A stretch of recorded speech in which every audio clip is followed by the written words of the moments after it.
নমস্কার, গল্পনীরের প্রথম ব্লগে আপনাদের সকলকে স্বাগত জানাই।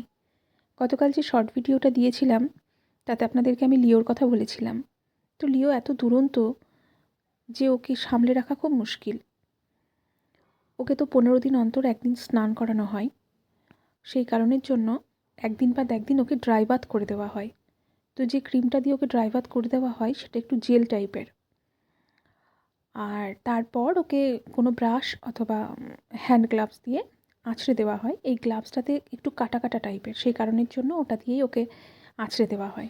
কিন্তু সে তো সোনার পাত্র নয়, একবার এটা ছিঁড়বে, একবার ওটা ছিঁড়বে, একবার এটা নিয়ে যাবে, একবার ওটা নিয়ে যাবে, কন্টিনিউ সে তার কাজ করতেই আছে। আর এদিকে আমার ভাই ওকে ভালো করে পরিষ্কার করবার চেষ্টা করছে, আর ও বারে বারে গিয়ে ধুলোর মধ্যেই মাখতে ব্যস্ত, ধুলো মাখতে।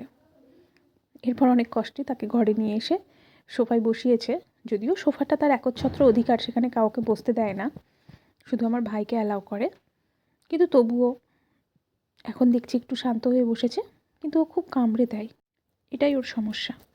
নেক্সট ভিডিও নিয়ে আবার একদিন আসবো। আজ এখানেই শেষ করছি। ভালো থাকবেন, সুস্থ থাকবেন।